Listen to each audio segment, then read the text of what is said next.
Saludos en Cristo, bienvenidos a este canal de Macabeo. Hoy tenemos al padre Vegano una vez más con nosotros para hablar, o más bien hacer una crítica o corrección a dos personajes dentro de esta batalla espiritual muy importantes, Snyder y Burke. Buenas, Pater, ¿cómo estás? Buenas, Isaac, buenas. Que no se diga que estamos obsesionados con el Papa Francisco. No. O que le tenemos manía. Aquí disparamos contra todo bicho que se menea. Y contra nosotros mismos, espero que también. Y entiéndase que no estoy llamando bichos ni a Snyder ni a Burke. Ya. Que esto es una expresión, a ver si ellos, como no saben español, se creen que los estamos insultando, y no es así, que el español tiene mucha riqueza de expresiones, de refranes y demás. Ok. Vale, pues vamos allá. Pater, te escuchamos. Muy bien, muy bien. Lo que voy a hacer es, efectivamente, vamos a hacer una crítica a Snyder primero y a Burke después, desde sendos artículos de Infovaticana. O sea, me ajusto a lo que ahí aparece, pues para hacerles esta crítica a estos dos que parece ser que en principio pasarían como buenos. Claro. Porque son de recta doctrina y en principio pues lamentan mucho la situación que tenemos actualmente.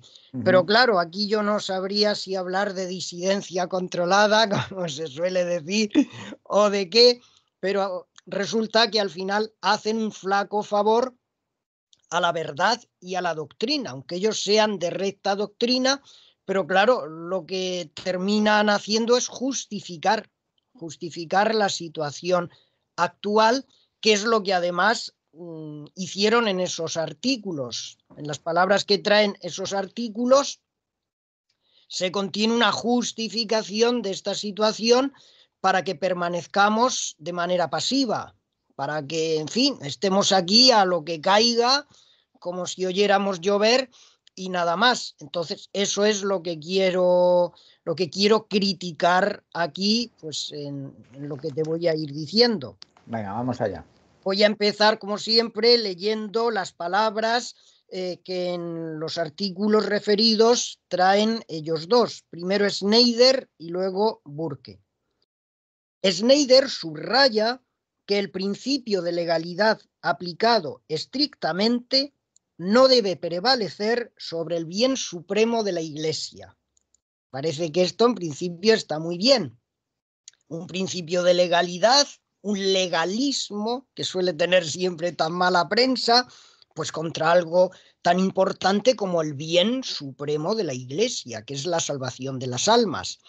Pero aquí, sin embargo, hay escondido un sofisma, que es el que quiero delatar. Es muy socorrida la crítica al legalismo, como si las leyes fueran poco menos que un mal necesario para mantener el orden y nada más, siendo en sí mismas prescindibles y estando supeditadas a cualquier principio que se quiera invocar. Pero eso no es así, sino que las leyes son fundamentales como expresión de racionalidad.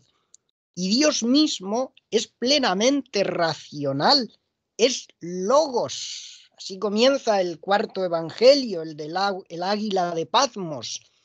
Dios es logos, Dios es lógica, Dios es racional. Por tanto, la cuestión es establecer una jerarquía de leyes, porque las mismas leyes están ordenadas racionalmente entre sí. Y hay que ver cuáles son las prioritarias, por cuanto el mentado bien supremo es también una ley. O sea que contraponer leyes a bien supremo es como contraponer una parte al todo. Es que el bien supremo también es una ley. Si la legalidad no tuviera validez por sí misma, el derecho quedaría despojado de todo sentido objetivo, porque quedaría relegado a la subjetividad del que dice esto o dice lo otro. El derecho quedaría despojado de todo sentido objetivo y se caería en el maquiavelismo de pensar que cualquier principio teológico justificaría saltarse todas las normas. Yo pongo un principio, el que yo quiera, como fin, y ese fin justificaría todos los medios. Me saltaría todas las normas. Claro, eso es falso. El maquiavelismo es completamente erróneo. Es cierto que el principio teológico y jurídico que debe guiar a la Iglesia es el que se ha dicho, el bien supremo, la salvación de las almas. Pero ese principio no anula todo lo demás, ni tampoco lo suple, sino que su consecución debe estar ajustada a una normativa objetiva que regule los derechos y deberes, cuya objetividad se asienta en la del mismo derecho, sin el cual, claro, decaerían los derechos y deberes objetivos. Sí que eso es lo propio del derecho, fijar unos derechos y deberes objetivos. Si no hay ley, se acabaron los derechos y deberes objetivos. O sea que con esa contraposición que hace, al final llegaríamos a la anomía y al maquiavelismo. No hay normas objetivas, todo depende de lo que cada uno juzgue en un momento determinado que contribuye al bien supremo. Eso no puede ser. Sigue diciendo, según el prelado, la ley humana que regula la asunción o renuncia al cargo papal debe subordinarse al bien mayor de toda la Iglesia. Este bien mayor, indica, es la certeza sobre la existencia de un papa legítimo, sin el cual la actividad de la Iglesia, como el nombramiento de obispos, la concesión de indulgencias y dispensas, se vería gravemente comprometida. Vamos a ver. Es un hecho objetivo, teológicamente y jurídicamente, que la constitución válida del Papa se funda enteramente en su elección canónica. En su elección canónica. La elección, la validez del Papa reside enteramente en su elección canónica. Eso es lo fundamental. Ahí está absolutamente todo. Eso es suficiente y válido por sí mismo. Por tanto, no se puede hacer esa contraposición. Esa contraposición sería falsa entre un bien supremo y unas leyes. Es que justamente la elección papal se funda por entero en su estricta elección canónica, la cual es suficiente por sí misma, repito, no dependiendo de ningún reconocimiento por parte de la Iglesia, que tampoco entonces lo puede suplir. Es decir, el Papa no llega a ser Papa por el reconocimiento de la Iglesia. El reconocimiento de la Iglesia es irrelevante. Queda constituido el Papa como tal por la elección canónica, o sea, jurídica, válida, tal como dicta la normativa jurídica. Eso es lo que constituye al Papa. Consiguientemente, si hay un caso en que el principio de legalidad no puede ser ignorado ni subordinado a nada, a ningún presunto bien mayor, que sí, será un bien muy importante, pero no supedita lo que estamos tratando, pues si hay un caso, ese es precisamente el de la elección papal, cuya validez se restringe a un mero proceso jurídico, lo que tiene todo su sentido, por expresar que la autoridad papal, que es la capitalidad suprema en la Iglesia, no procede ni depende de la misma Iglesia. La cabeza no depende del cuerpo, está por encima del cuerpo, sino que su fuente exclusiva es Dios mismo, de quien dimana todo poder, si lo dijo Cristo, se lo dijo a Pilato, pues en el caso de la Iglesia también, y con más razón todavía, y de manera eminente en el caso del Papa. Por tanto, Dios, en la concesión de esa autoridad, de esa capitalidad suprema, simplemente se amolda al proceso establecido por el Papa anterior.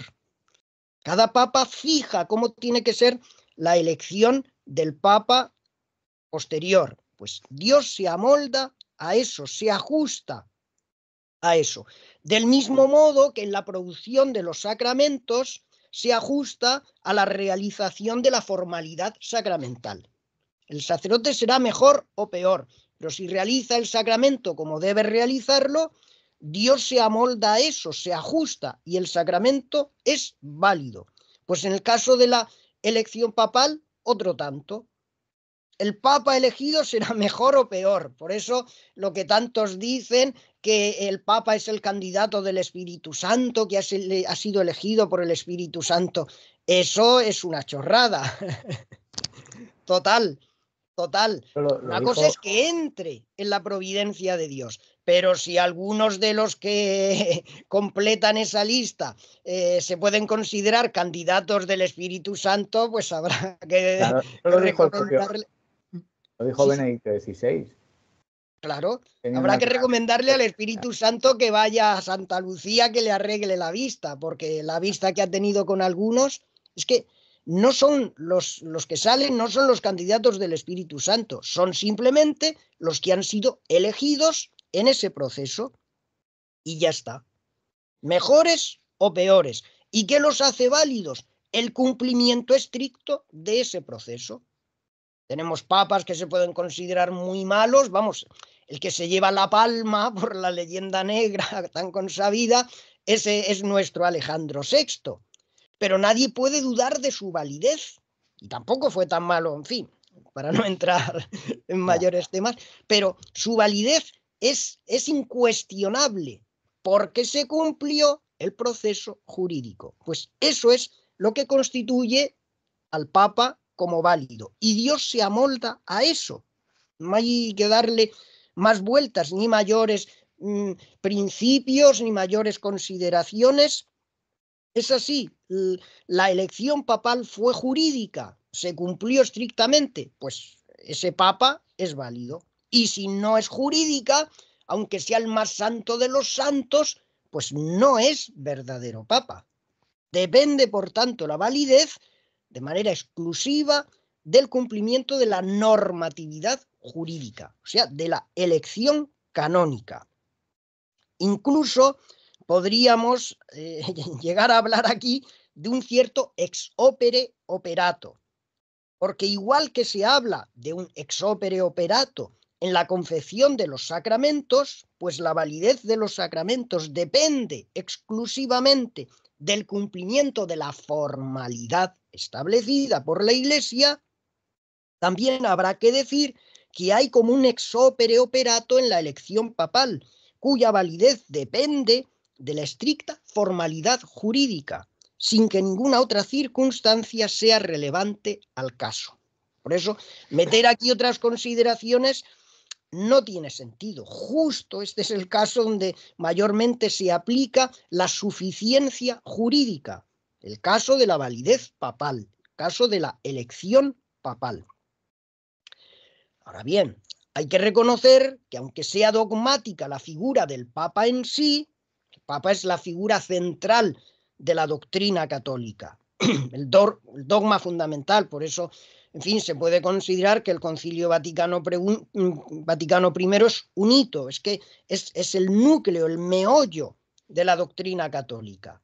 La figura del Papa que fue definida como infalible en ese concilio. Bueno, pues aunque sea dogmática la figura del Papa en sí, no puede ser dogmático por sí mismo el hecho de que un Papa concreto sea válido. Son cosas distintas. Una cosa es la figura y otra cosa es el Papa concreto. ¿Hay que creerse a pies juntillas que este Papa es válido? Pues dogma de fe no es. Es dogma de fe todo lo que rodea la figura del Papa. Pero que éste en concreto sea Papa válido, eso ya no es un dogma de fe, sino que tal cosa se ha de apoyar como requisito determinante en su elección canónica y como elementos coadyuvantes, que podríamos llamar, por una parte, en el magisterio que haya producido y por otra, en la continuidad eclesial. Pues es obvio que el Papa elegido canónicamente, que es lo fundamental, que también ha producido un magisterio consistente, o sea, un magisterio que no contradice el anterior y que además ha sido un eslabón necesario en la continuidad histórica, porque ese papa nombró a los cardenales que a su vez eligieron a papas posteriores, pues ese papa no puede ser falso, sino que su validez resulta entonces confirmada a posteriori, después, por toda esta serie de cosas que he dicho, aunque la fundamental, nunca insistiré suficientemente, es la elección canónica. Pues eso, para aplicarlo a un caso histórico que además nombran ellos dos, eso se observa perfectamente en la cuestión del cisma de Occidente, el tan cacareado cisma de Occidente. Pues eso se ve con la línea romana. Pues en efecto, mientras que entonces era casi imposible saber a ciencia cierta cuál de las dos líneas, la aviñonesa o la que he nombrado, la romana, era la verdadera, es que aquello fue un caso tremendo.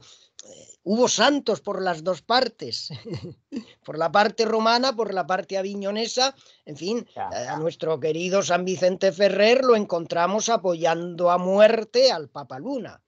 ¿Cómo puede ser santo? Es que entonces no se podía saber humanamente, hubo momentos en que era imposible saberlo. ¿Cuál de las dos líneas era la verdadera?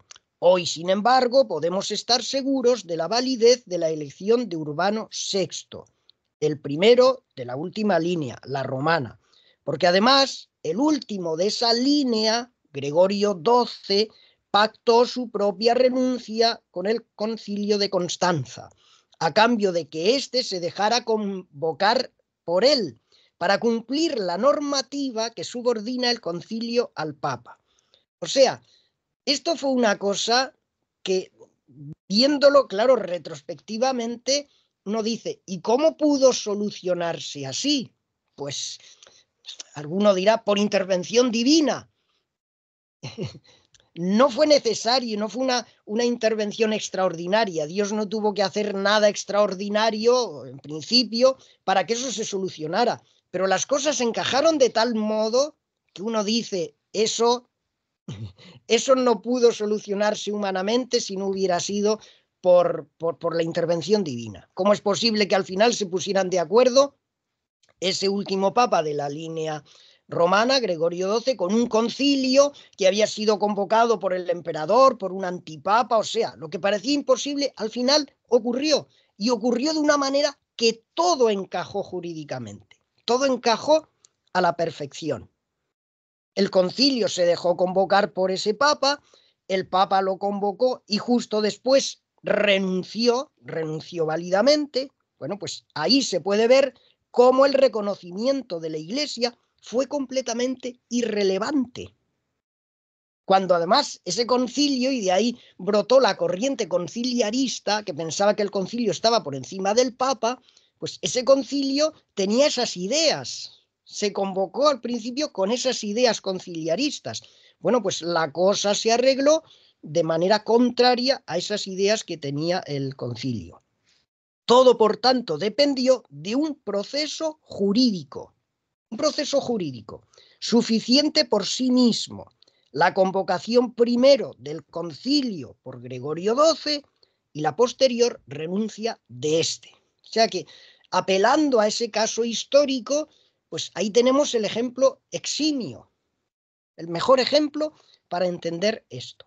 Bueno, pues acudo nuevamente a las palabras del obispo Schneider. Él refuerza su argumento, se dice en el artículo, señalando que históricamente la Iglesia ha aplicado principios como el supplex ecclesia o la sanatio in radice para resolver dudas sobre renuncias o elecciones pontificias. Este principio, explica, se fundamenta en la aceptación pacífica y moralmente universal del nuevo pontífice por el episcopado y los fieles. Bueno, pues pongámonos serios, porque eso simplemente no es cierto. Es que no es falso, sino que la Constitución papal se funda exclusivamente en la elección canónica, ya que la autoridad papal dimana directamente de Cristo, sin intervención alguna de la Iglesia. Por eso el Vaticano I dijo que la infalibilidad del Papa, la tenía por sí mismo, sin que dependiera de ningún consentimiento ni reconocimiento eclesiales. Es suficiente por sí mismo. Así se cita este caso precisamente del cisma de Occidente, pues en este caso la elección del antedicho Urbano VI frente a la de Clemente VII, pues en ese caso todo el argumentario que fundamenta la verdad de la validez de Urbano VI, todo el argumentario se cifra en su elección, la elección de Urbano VI. Claro, el problema es que en aquella época, si todos los cardenales habían jurado que la elección de ese Urbano VI no había sido libre, era muy difícil resolver el problema. Claro, es que fue lo que le ocurrió a nuestro Papa Luna. Él estaba considerado, pues, uno de los principales, si no el que más jurista de la época, Pedro de Luna. Pues fue enviado por Urbano VI hasta el cónclave donde estaban los cardenales que se habían reunido, huyeron de Roma y se reunieron, pues se reunieron para declarar la invalidez de Urbano VI. Pues fue precisamente Pedro de Luna para convencerlos de que Urbano VI había sido elegido válidamente. Claro, se encontró con que todos le juraban que habían votado de manera no libre. Entonces, él efectivamente era un gran jurista.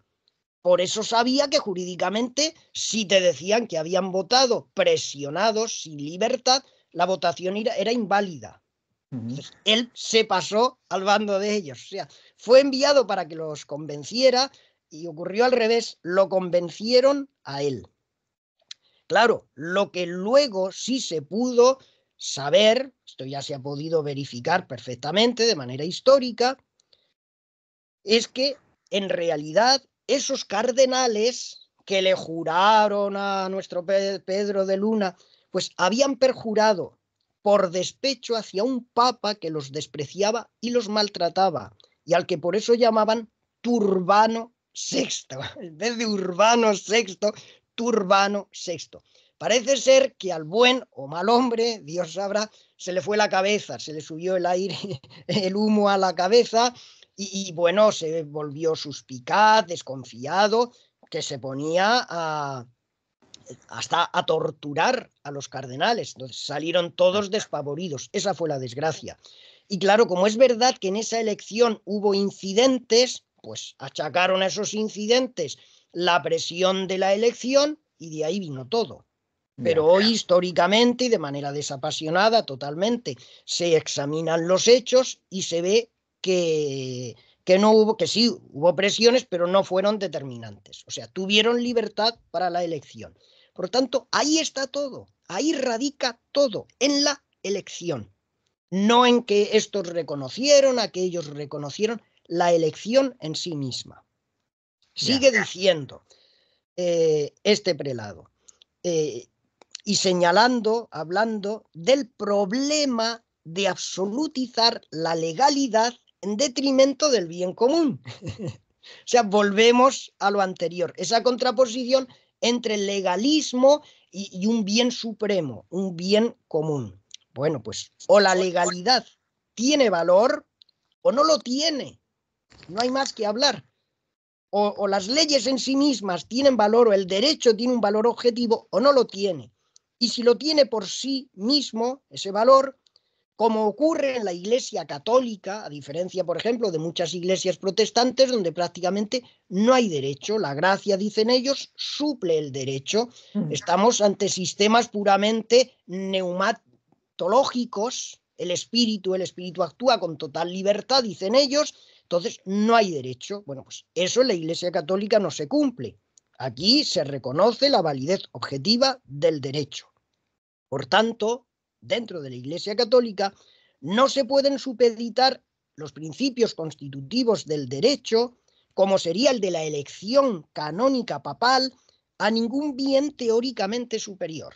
Eso es completamente erróneo. Por tanto, creo yo que de esta manera rebatimos la argumentación de Schneider, que parece que tiene, en fin, tiene su sentido, tiene su cierto razonamiento, pero un razonamiento que al final es un sofisma y que concluye en un error total. Schneider, por tanto, a mi parecer, pero por eso lo estoy fundamentando, un parecer racional, carece de toda razón.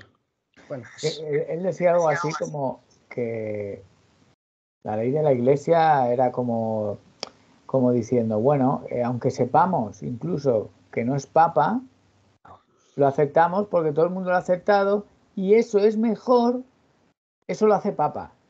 Eso lo dijo hace poco, algo pues, así. Yo me quedé alucinado de decir, pero bueno. Claro, es una barbaridad total. Claro, encima si fuera alguien ortodoxo, pues tira que va, pero encima alguien que dice que todas las religiones llevan a Dios y todo esto, pues oye, perdona, pero ¿dónde está el bien común? ¿Dónde está el bien supremo ahí? ¿Dónde está la verdad? Que es ¿Dónde la está la clave. verdad? O sea, si él mismo dice que aunque no sea verdad que es papa válido, pues habría que acatarlo. O sea, nos saltamos la verdad. La verdad ya no tiene validez por sí misma. La verdad no es concluyente. Pues bueno, eso es maquiavelismo total. O sea, es una aberración plena.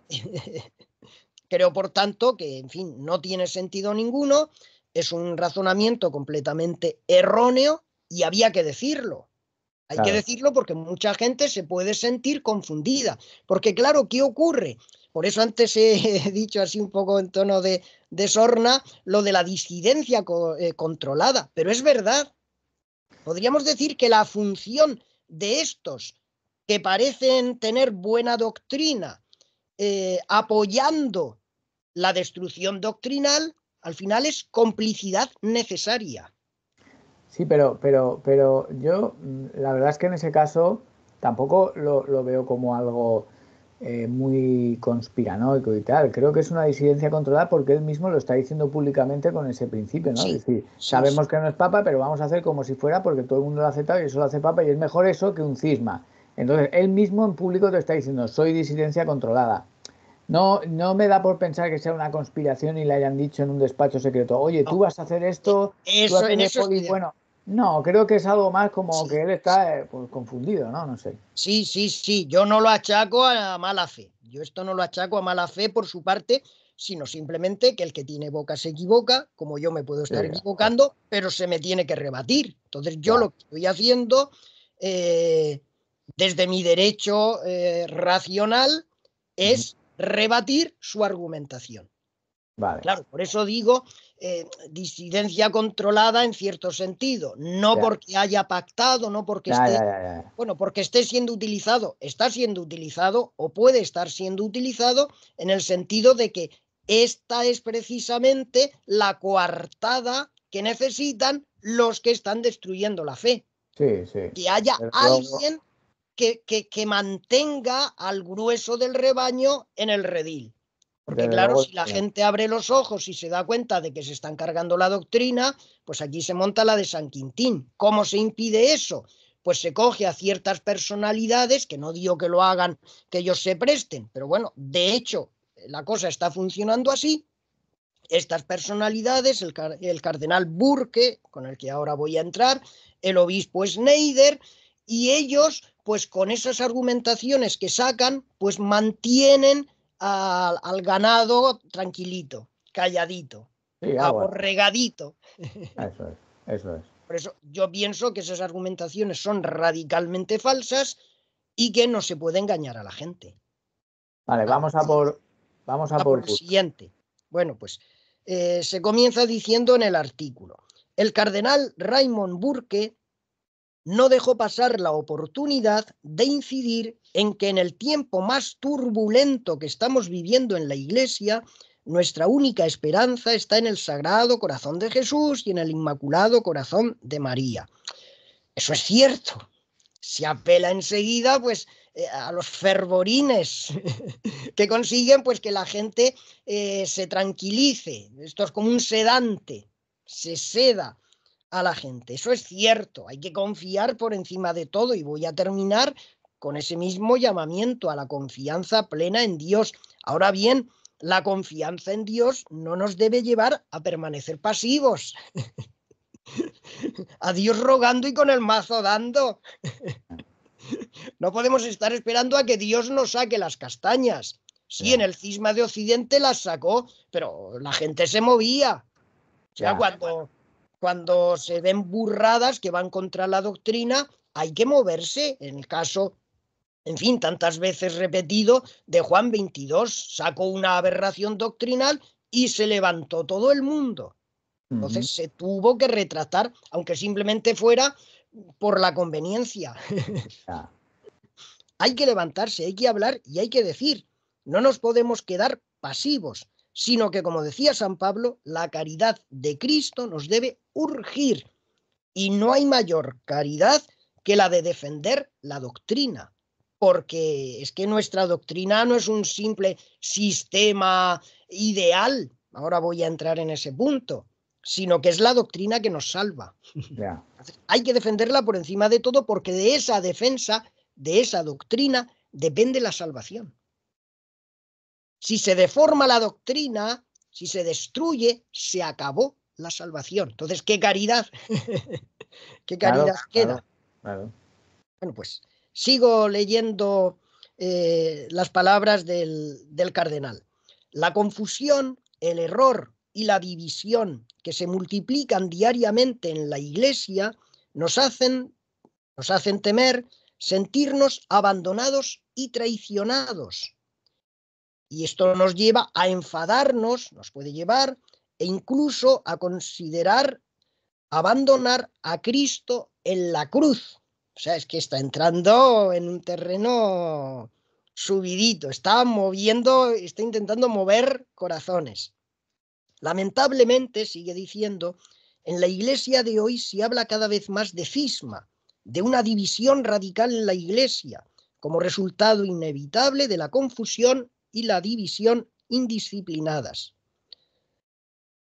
Lamentó el cardenal, quien no obstante advirtió de que el cisma nunca está justificado.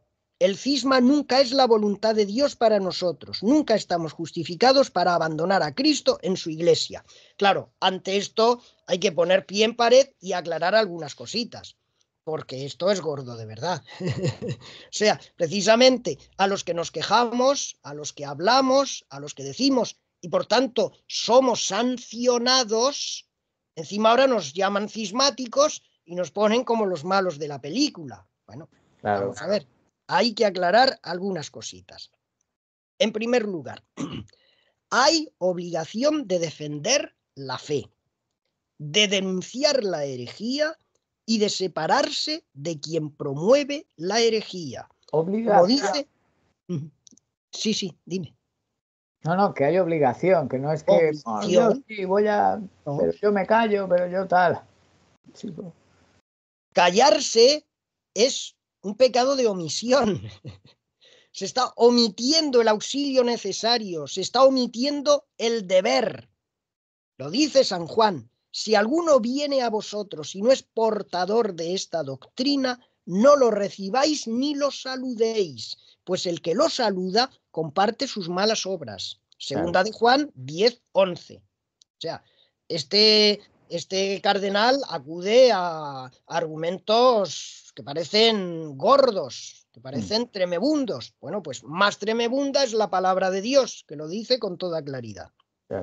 Así se entiende que el principal deber que San Pablo encomendó a uno de los primeros obispos, San Timoteo, sea el de mantener el buen depósito de la fe. Segunda Timoteo 1:14. Para que la Iglesia sea verdaderamente casa de Dios vivo, columna y fundamento de la verdad. Primera Timoteo 3:15. Cumpliendo su principal deber, conservar la doctrina de Cristo y propagarla íntegra e incorrupta. Denzinger, 1957. O sea, nos damos cuenta. Nos damos cuenta. Aquí ya no hay fervorines. Aquí hay argumentos lisos, claros y llanos. Y llanos. La palabra de Dios, el magisterio de la Iglesia, pero no solo eso. El catecismo dice en el número 2088, el primer mandamiento nos pide que alimentemos y guardemos con prudencia y vigilancia nuestra fe. Prudencia y vigilancia. Vigilancia nuestra fe. Y que rechacemos, hay que rechazar. Rechazar es un acto positivo. Hay que rechazar, no vale por prudencia quedarse atónito, quedarse pasmado, quedarse pasivo. No, no. Hay que rechazar todo lo que se opone a ella, a nuestra fe.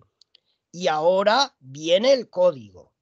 Y Burke es un jurista de reconocido prestigio. Bueno, pues esas razones suyas que parecen tan teológicas y que parecen tan devotas, ¿cómo se comen con lo que dice el código?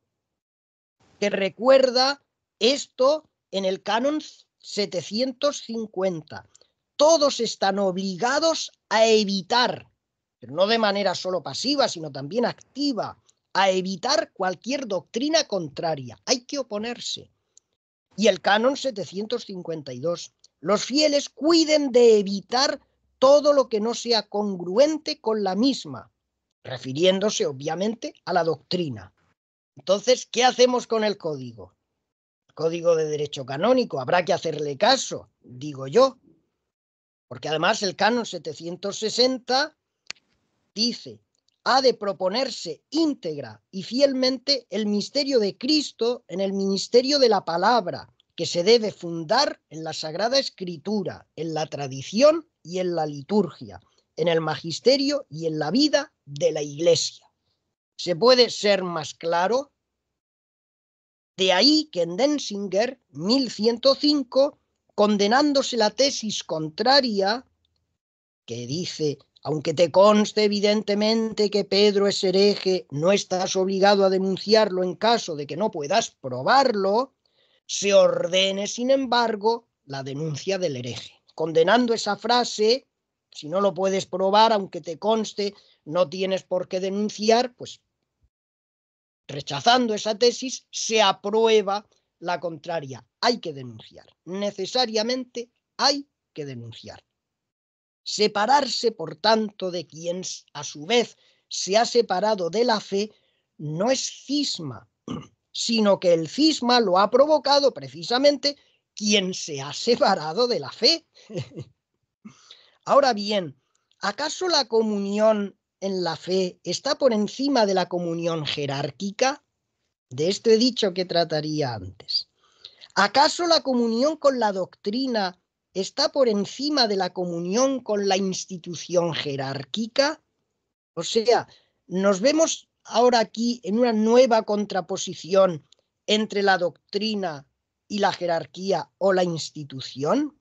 No, porque la doctrina de la Iglesia no es un mero ideario abstracto al modo platónico, un sistema ideal, un topos Uranós por allá perdido, como ocurre con el protestantismo o con el sedevacantismo pospiísta, heredero del movimiento veterocatólico, que se separaron de la comunión eclesial con la excusa de que la Iglesia se había separado de la doctrina. Pues eso no vale, sino que la doctrina católica es en realidad una persona, no es un ideario, no es un sistema ideal, abstracto, impersonal, no. Es una persona, Cristo, una persona que está encarnada, que se encarnó por nosotros. Por tanto, la misma doctrina de la Iglesia está encarnada en una persona, la cual obviamente Cristo, tras la ascensión, permanece invisible, no podemos verla. Por eso es representada por otra persona, la de su vicario, el Papa, quien como mediador autoritativo posee la plenitud de la potestad doctrinal y jurídica. Por eso la fe católica no es meramente aceptar un sistema doctrinal, sino acatar a una persona, el Papa, que es la mediación necesaria e imprescindible hacia Cristo. Pensar que el sistema católico es puramente doctrinario incurre en el error de adjudicar a la fe, que es un conocimiento por autoridad, lo propio del conocimiento por evidencia, que es impersonal, mientras que aquel se funda enteramente en la autoridad personal de quien comunica un conocimiento. Entendámonos. Si a mí me dicen 2 más 2 son 4, pues está claro que eso es evidente por sí mismo. Entonces me están comunicando un conocimiento por evidencia, un conocimiento que se fundamenta en sí mismo, en su propia evidencia. Pero si a mí me dicen que Cristo ha resucitado, ¿dónde está la evidencia de eso? Yo lo tengo que aceptar no por la evidencia de ese hecho, que para mí es inalcanzable, sino que lo acepto por autoridad, por la autoridad de quien me lo dice. Por eso se diferencia el conocimiento por evidencia, que es un conocimiento impersonal porque reside por entero en la misma evidencia de esa cosa. Se diferencia del conocimiento por autoridad, que es eminentemente personal, porque aunque se acepte algo, pero se acepta por alguien, se acepta por la autoridad de la persona que lo comunica o lo fundamenta. Claro está, como se trata de la fe religiosa, quizás se sobreentienda que esa persona tendrá que ser Dios, la persona que comunica, la persona cuya autoridad se ve ahí comprometida. Mas no puede ser así, ya que éste es inasible en esta vida. Dios es inalcanzable, a Dios no lo vemos. Por lo que tal persona, aquella en la que creemos, aquella en cuya autoridad nos fundamos, tendrá que ser un mediador que ostente una autoridad sagrada y que obviamente en la Iglesia es, tal como se ha estado diciendo, el Papa. Creemos por el Papa. La persona cuya autoridad se pone en funcionamiento para que nosotros, reconociendo esa autoridad, aceptemos un contenido, aceptemos una doctrina, tal persona es la persona del Papa. Por eso no hay contraposición entre doctrina e institución. Es que la doctrina católica se fundamenta enteramente en la institución, en este caso, en la institución papal. Parece entonces que me estoy desdiciendo y ahora sí que habría que mantener la comunión jerárquica por encima de la doctrinal.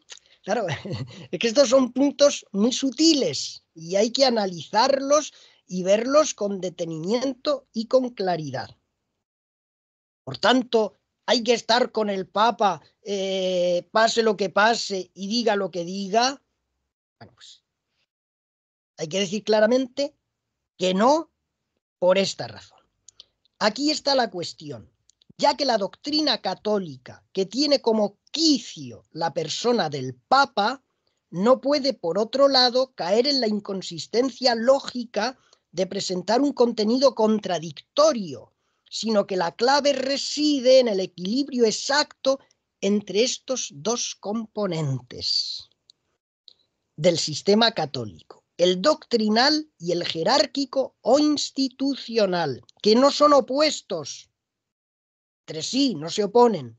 Pues como se ha dicho, el doctrinal se centra y fundamenta enteramente en la cúspide jerárquica, la persona del Papa, siempre y cuando, claro, esta es la cuestión, el magisterio producido por cada Papa no presente la menor contradicción con el anterior, por cuanto si tal extremo se cumpliera palmariamente, si resultara evidente que un Papa contradice a otro anterior, la consecuencia no sería tener que elegir entre la doctrina y la institución, como muchos han pretendido. Y ahora están argumentando.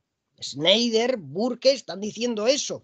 Aunque la doctrina salga esto, salga lo otro, por encima de todo hay que estar con la institución. Por tanto, la institución es lo principal y se acabó.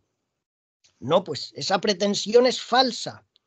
La consecuencia sería lisa y llanamente el reconocimiento de la falsedad de todo el sistema católico. Si hay contradicción doctrinal, no hay que elegir, porque todo, absolutamente todo, sería falso. Demolido de raíz por la verificación de su inconsistencia lógica, que es la condición básica y necesaria de toda verdad. Sin consistencia lógica no hay verdad. Donde entra una contradicción, se acaba todo, se hunde todo. Eso, efectivamente, hay que distinguir los dos aspectos, el aspecto doctrinal y el aspecto jerárquico. Hay que comprender que la Iglesia Católica están íntimamente unidos y trabados, y por tanto no se trata en ningún caso de elegir, se trata de que tienen que estar en equilibrio. Y si ese equilibrio se rompe, pues se acabó todo. La misma doctrina católica, la misma Iglesia Católica, ya no habría nada que salvar. Sí, salvemos la institución, aunque se pierda la doctrina, mantengámonos. No, una institución cuya doctrina es contradictoria es falsa, no tiene fundamento ninguno. ¿Qué hacemos entonces ahora? Pues voy a proseguir. La aplicación de lo explicado a la situación actual para ver qué tenemos que hacer, en la que el reconocido como Papa, Francisco, ha contradicho múltiple y gravemente la doctrina católica dogmática definida, eso es ya evidente, eso no se puede negar, eso ya salta a la vista para todos, incluidos Schneider y Burke, si no, no tendrían que hacer más reflexiones. Bueno, pues ante esta situación, ¿qué hacemos? Pues como se ha producido esa contradicción grave, podemos decir que hemos llegado a lo que yo denominaría la cuestión crucial, que plantea la única posibilidad de que todavía pueda salvarse la fe católica y así la misma Iglesia Católica. Como no se trata de escoger entre la institución o la doctrina, sino que tienen que estar ambas, son necesarias, están interconectadas necesariamente. No se puede romper ese lazo y si se pierde el equilibrio, se acabó todo, pues ¿qué nos queda entonces? Pues como digo, la única posibilidad de que todavía pueda salvarse la fe católica y así la misma Iglesia. Tal posibilidad estriba por entero en un solo punto. Si se cumple ese punto, se salva. Si no se cumple, pues la evidencia está ahí, cuando encima está respaldada de manera lógica por algo impepinable. No puede haber contradicción. Esa posibilidad que nos permitiría salvarlo todo sería la invalidez del llamado Papa Francisco.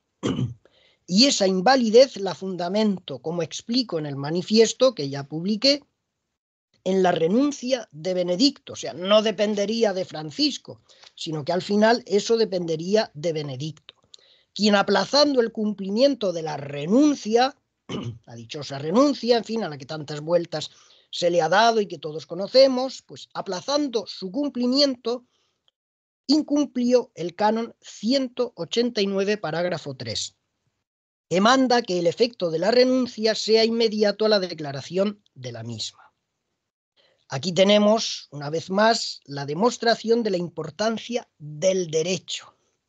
Por eso he querido recalcar tanto esto.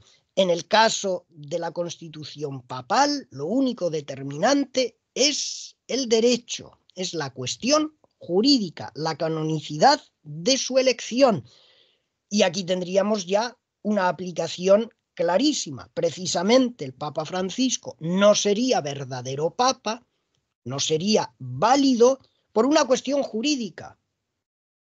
Es cierto que ha sacado pues todo ese magisterio aberrante, eso es cierto, pero eso por sí mismo no invalida, sino que lo que invalida al Papa es la cuestión jurídica de su elección, que aquí, por tanto, se cumpliría una vez más, porque efectivamente la elección del Papa nuevo depende de la renuncia válida o del fallecimiento del Papa anterior. Si hay un Papa no se puede elegir otro. Claro, si esa renuncia de Benedicto fue inválida, lo que resultaría del incumplimiento del canon 189, porque hizo lo que ese canon no permite, pues aquí se resuelve todo. Y el Papa no puede cambiar la ley, no puede cambiar los cánones, todos los que quiera, pero si no los cambia, se tiene que ajustar, porque nuevamente la inconsistencia no cabe, la contradicción no puede entrar en ningún sistema lógico, y el derecho es un sistema lógico, y el derecho de la Iglesia más todavía. Entonces, el Papa puede cambiar todos los cánones, pero si no los cambia, se tiene que ajustar a los mismos. No se ajustó a este canon y no lo cumplió, luego la consecuencia es que su renuncia fue inválida. Como la renuncia de Benedicto entonces fue inválida, todo lo que vino después, el proceso electivo de Francisco, pues quedó viciado de raíz.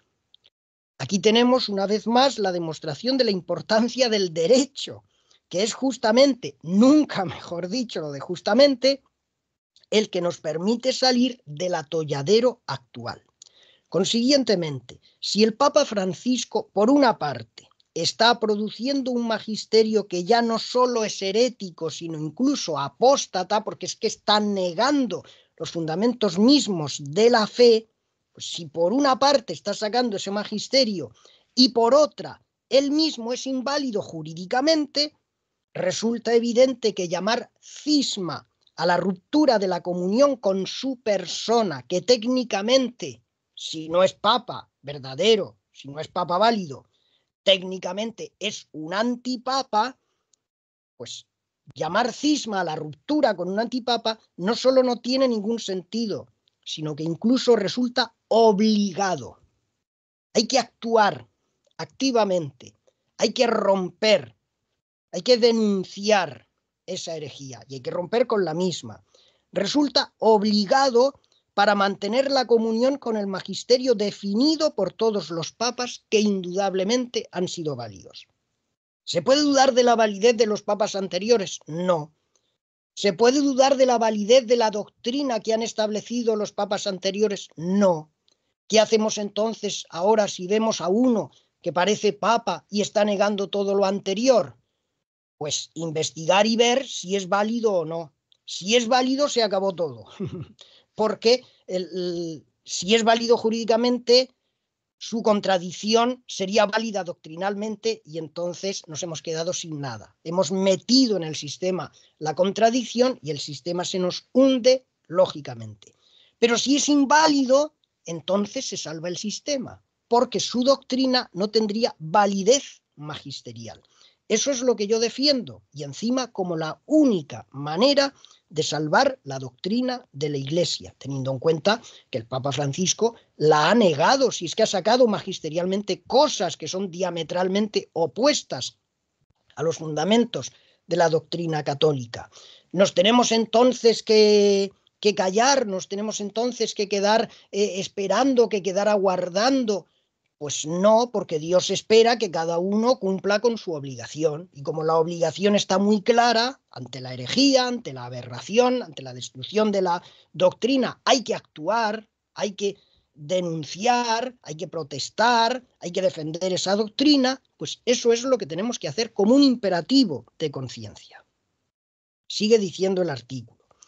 El cardenal Burke señaló que no importa lo que se nos pida sufrir, debemos permanecer con él, incluso si los que ocupan las posiciones más altas de autoridad en la Iglesia lo abandonan. incluso si cometen el grave crimen de apostasía de la fe católica. Esto es para quedarse a cuadros. O sea, si esas instancias tan altas, las más altas de autoridad en la Iglesia, abandonan la fe, caen en apostasía y promueven esa apostasía, nos hemos de quedar quietos, hemos simplemente de sufrir en silencio, como si esto fueran hemorroides. No podemos decir nada. Entonces estaríamos incumpliendo todo lo que dice la misma doctrina de la Iglesia, lo que dice el Código de Derecho, lo que dice el Catecismo, que hay que defender activamente. No se trata de sufrir pasivamente, hay que actuar y luego el sufrimiento que venga, pues habrá que acarrear con el mismo, pero hay que actuar.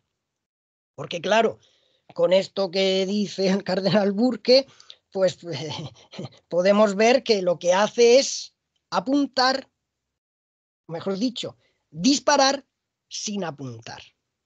No apunta, apunta hacia el aire. Aquí están saliendo herejías, están saliendo aberraciones, altas instancias de la Iglesia están cayendo en la apostasía. Parece la guerra de Gila. Se oyen disparos, alguien puede resultar herido. Bonita manera, por eso, de disparar sin apuntar. Pues es más que obvio que el responsable de toda la calamitosa situación presente de auténtica apostasía, si es que lo dice el mismo Burke habla de apostasía. Bueno, pues efectivamente estamos en una auténtica apostasía dentro de la Iglesia. Pues el responsable último y definitivo, tiene un nombre bien conocido, el llamado Papa Francisco. De modo que la comunión con él, por suponer el acatamiento de todo su magisterio herético y apóstata, es así. Estar en comunión es acatar. Estar en comunión con el Papa Francisco significa acatar todo su magisterio. Todo, absolutamente todo. Y claro, acatar un magisterio que es contradictorio con el anterior significa rechazar este último. La lógica es como es. Si permaneces, acatas. Si comulgas, acatas. Pues eso solo puede significar la ruptura con el magisterio de toda la Iglesia.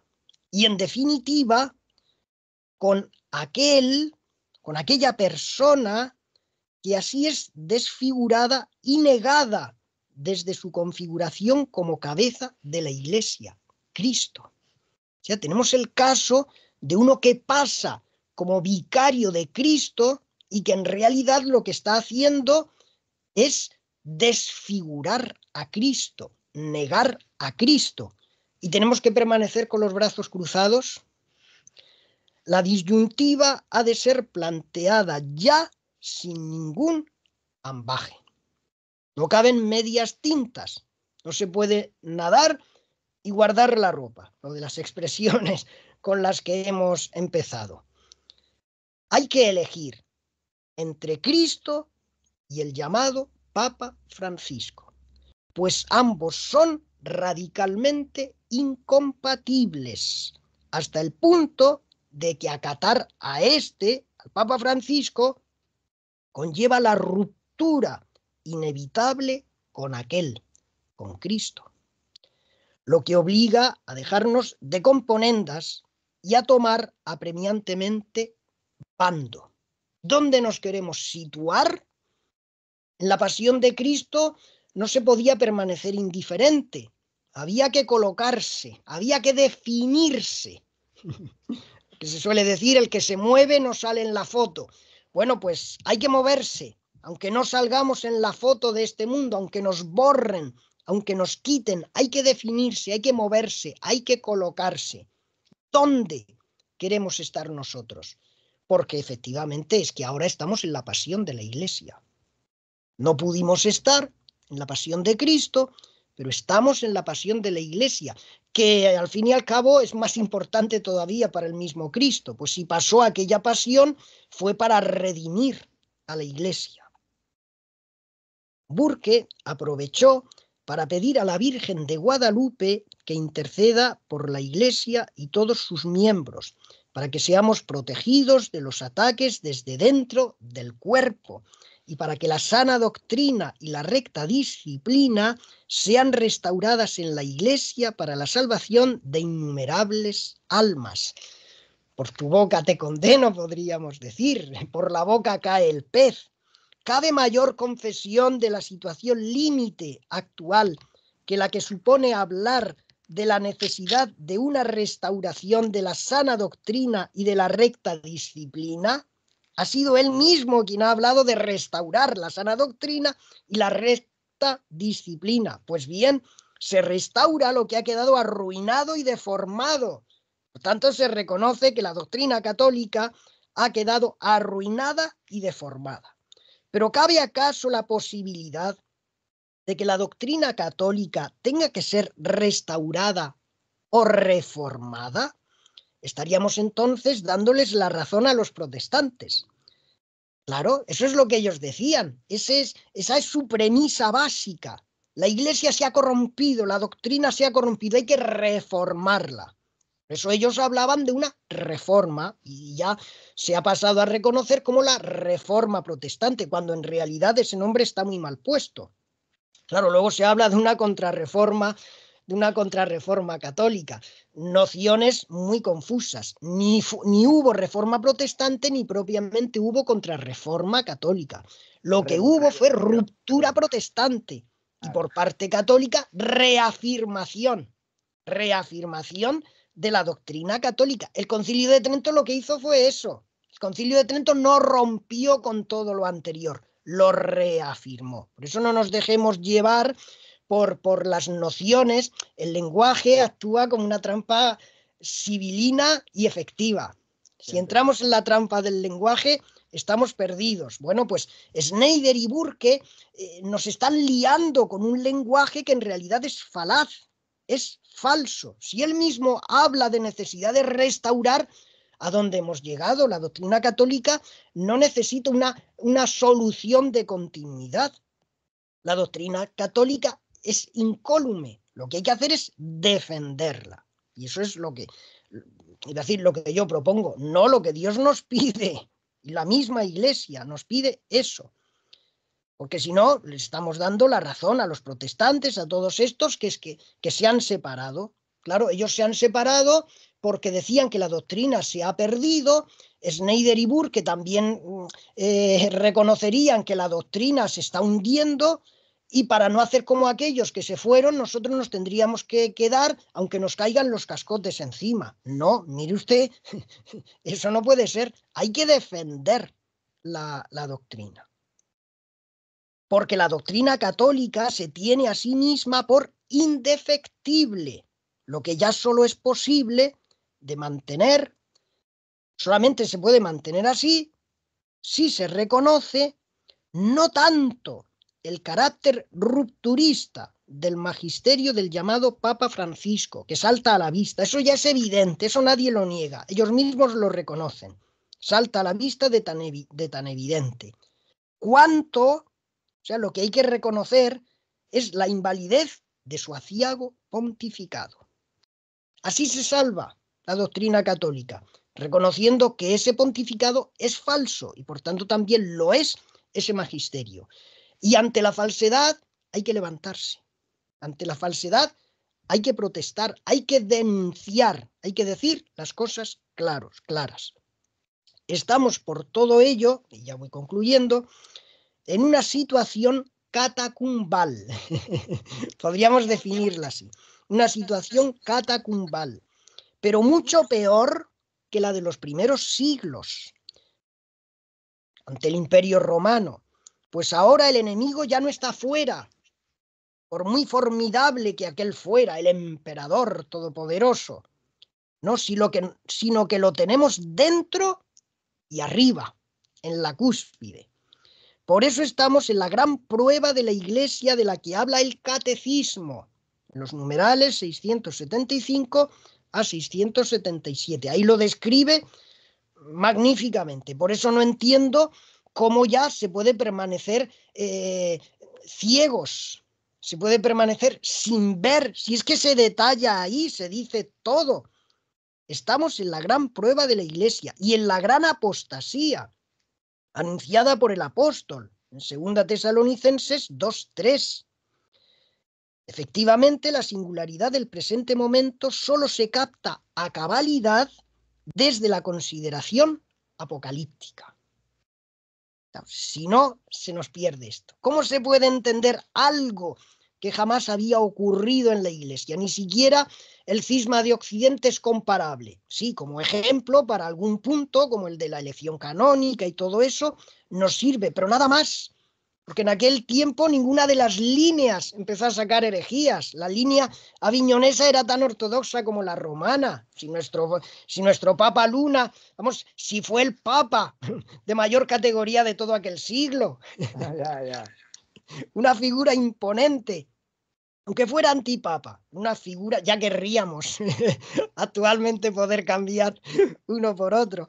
Por eso, esto es absolutamente singular. ¿Cómo se entiende? Desde la consideración apocalíptica. Yo creo que no hay otra manera. Porque nos hallamos ante una señal crucial de los tiempos. Jesús echaba en cara a los judíos de su época que no sabían reconocer las señales de los tiempos. Bueno, pues los tenemos nosotros ahora. Esas señales las tenemos delante de nuestras narices. ¿Queremos abrir los ojos y verlas ya de una vez? Nos hallamos ante una señal crucial de los tiempos. Y no advertirla impide la comprensión de todo lo demás. Cuando tú ves que la comprensión de algo se te escapa, es porque te falta alguna clave. Pues la clave que encaja como la llave en la cerradura es la situación apocalíptica en la que nos encontramos, que nos coloca, además, en el peligroso derrotero de todos los que, según se profetizó, están siendo seducidos y engañados por las malignas fuerzas que, con la providencial permisión de Dios, han tomado externamente las riendas de la Iglesia de Cristo. O sea, si no nos damos cuenta, podemos ser engañados, como aquellos judíos que tenían delante al Mesías y no se dieron cuenta y se quedaron pasivos, se quedaron tranquilos, mientras que lo crucificaban y no hicieron nada. Eso nos puede ocurrir ahora a nosotros ante la pasión de la Iglesia. Esas fuerzas han tomado las riendas de la Iglesia de Cristo, para que, como este mismo ya dijo a los apóstoles, ahora todos nosotros seamos cribados, de manera que se vea quién cree sinceramente en la doctrina católica auténtica y quién únicamente cree en las propias conveniencias, estando dispuesto a plegarse a todo con tal de no complicarse la vida. La maldita manía de no complicarse la vida.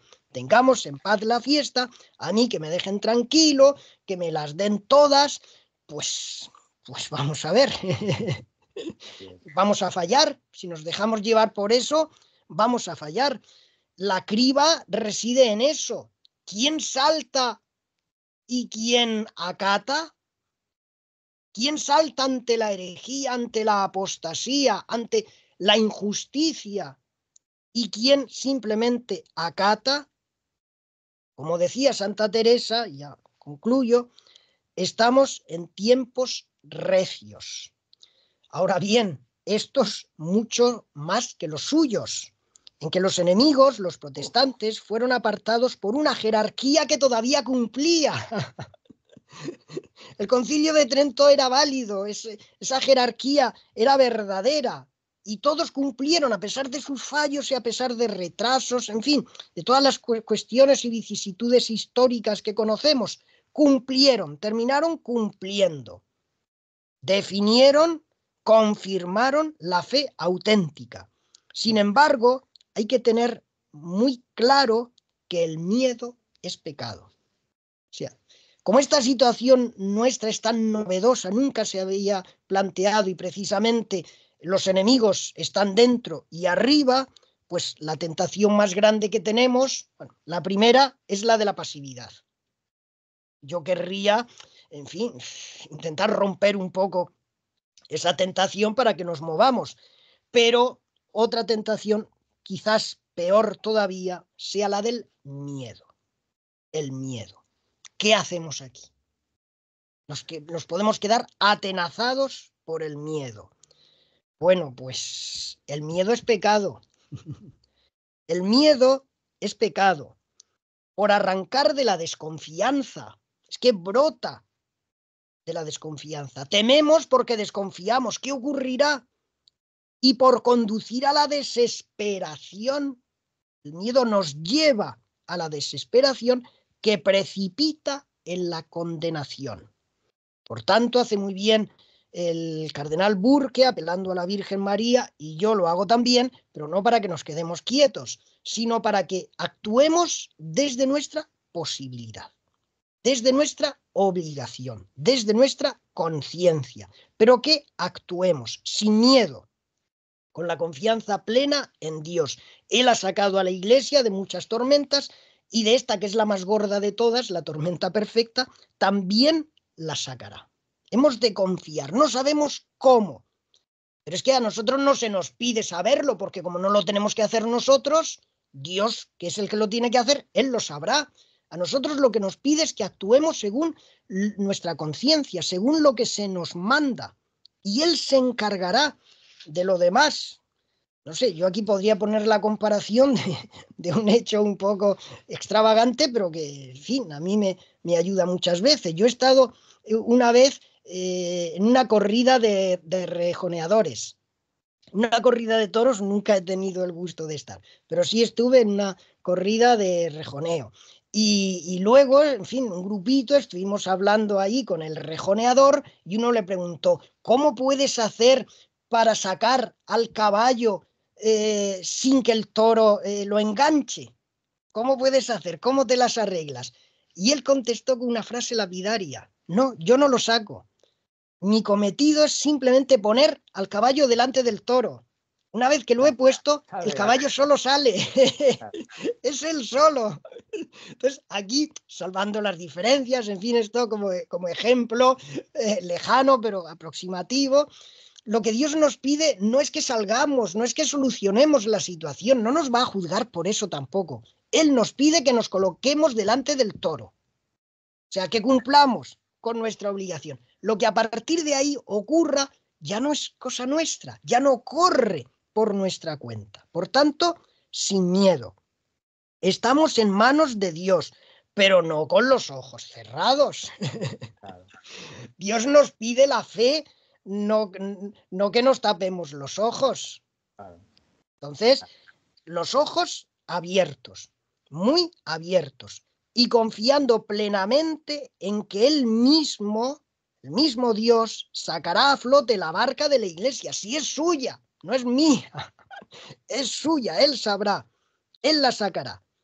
Aunque ahora esté dormido, parezca dormido, pero si ya lo sabemos, si en aquellos tiempos bastó con que se levantara y dijera dos palabras para que todo se calmara del modo más insospechado. Pues lo mismo ocurrirá, si ya lo dijo él mismo, vendrá como el relámpago y se acabó. Pues claro, lo único que cuando suene ese relámpago, ese trueno, ¿cómo nos cogerá a nosotros? ¿En qué posición estaremos? Claro. Como estemos en la posición meramente pasiva, pobre de nosotros por el juicio que nos espera. Hemos de cumplir nuestra obligación, confiando plenamente en Dios, que sigue en la Iglesia, sigue estando indefectiblemente. Yo estaré con vosotros todos los días hasta el fin del mundo. Tú eres Pedro y sobre esta piedra edificaré mi Iglesia. Claro, la verdad es que la jugada por parte del maligno, podríamos decir, es magistral. Hacer parecer que Pedro es el que no es. Ya. Tú eres Pedro y sobre esta piedra edificaré mi iglesia. Es evidente que sobre el Papa Francisco y sobre su magisterio la iglesia no se puede edificar, porque eso Claro, se lo carga todo, es un cimiento viciado. claro, pero Hay que poner. lo que tú has dicho del Papa Luna era un antipapa, Sí, pero era muy bueno en ortodoxia. sí, sí, sí. Lo de hoy estaría todavía más claro, porque ya no es que sea bueno en ortodoxia o malo, que es malo. O sea, perdón, que sea antipapa o no. Porque si fuera si fuera bueno en ortodoxia, mucha gente Sí. seguramente no estaríamos preguntándonos si es un antipapa o no. Pero la gran clave de todo es que es malísimo en Se ortodoxia. junta, claro, se junta todo. Vamos a ver, si el Papa Francisco no hubiera sacado en el magisterio nada aberrante, yo aquí no estaría. Yo estaría Claro, en la parroquia donde estaba, haciendo claro. lo que buenamente pudiera y Santas Pascuas. Y la mayoría de nosotros tampoco estaríamos haciendo esto, seguro. Yo con un antipapa no me peleo. Tengo todas las de perder. ¿Quién soy yo? Parece que ahora. Sí, que nosotros tampoco estaríamos hablando Claro. de esto. Yo me peleo por defender la doctrina católica, lo que decía aquella, yo por mi Andreíta mato, pues yo por la doctrina católica mato, o que me maten. Ojo, Belén Esteban. Esteban fue el protomártir. Vaya, una referencia brillante, una No referencia. sé yo. Bueno, Lo que Dios disponga, si hemos de terminar, como tengamos que terminar. La cuestión es que Cristo nos coja cumpliendo con nuestro deber, porque pobres de nosotros como no sea así. Por eso pidámosle a Dios, encomendémonos a Él, agarrémonos a Cristo, supliquemos la intercesión de la Virgen para que podamos cumplir con nuestra obligación. Eso es lo fundamental. Dios nos va a juzgar a nosotros desde eso, desde el cumplimiento que hemos hecho de lo que en conciencia veíamos. Lo demás es asunto suyo.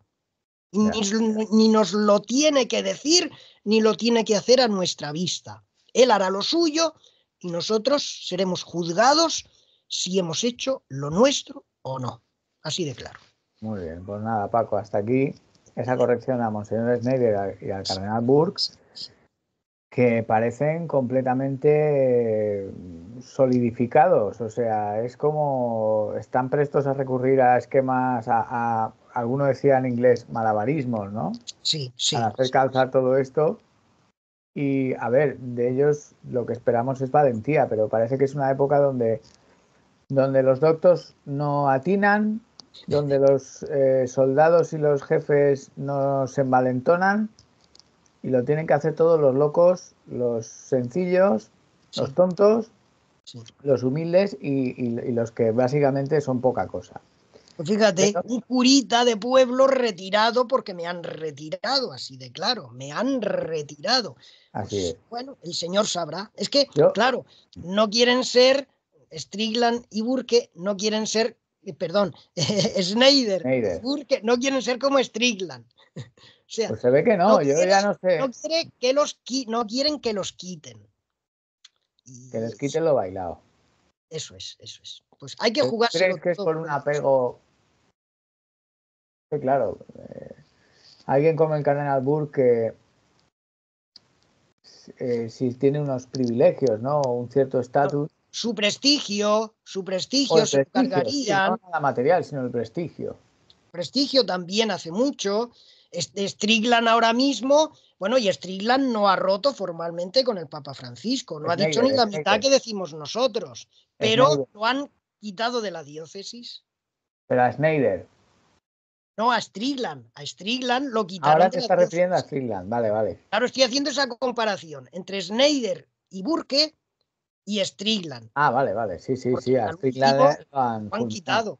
Entonces, los primeros no quieren que los quiten. Bueno, pues Han Dios. suspendido al otro sacerdote de los de adoración y liberación.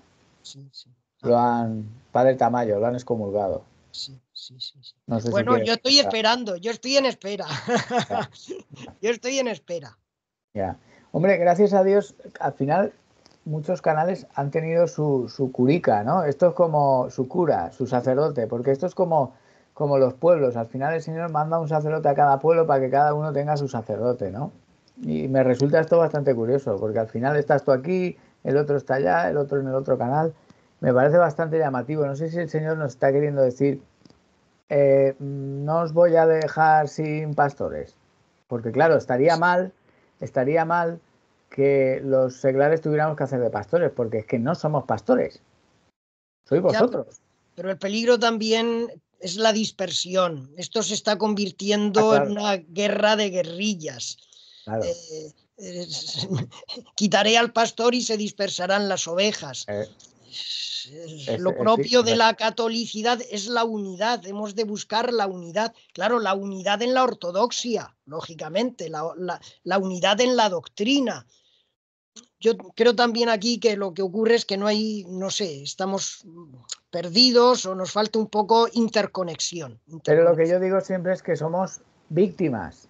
Sí, sí. No somos los causantes de la confusión. Entonces, al menos como víctimas, sí tenemos un denominador común de decir, mira, estamos en confusión, vamos a unirnos sabiendo y siendo conscientes de esa confusión, sí. Pero es que nos lo han hecho, no lo hemos hecho nosotros. Pero bueno. Bueno, don Francisco, hasta el juicio final. Aquí en realidad estamos en espera del juicio final, que sea ya para la miseria, que hay que ver lo que queda ya todo en miseria. Señor, ven pronto. Señor, ven pronto. Pues nada, un mensaje de Adviento, propio de Adviento, pero con el sentido pleno de que venga definitivamente. Señor, ven que perecemos. Solo lo arregla él, solo lo arregla él. Así es. Pues nada. Muchas gracias, muchas gracias. Viva Cristo Rey. Viva Cristo Rey.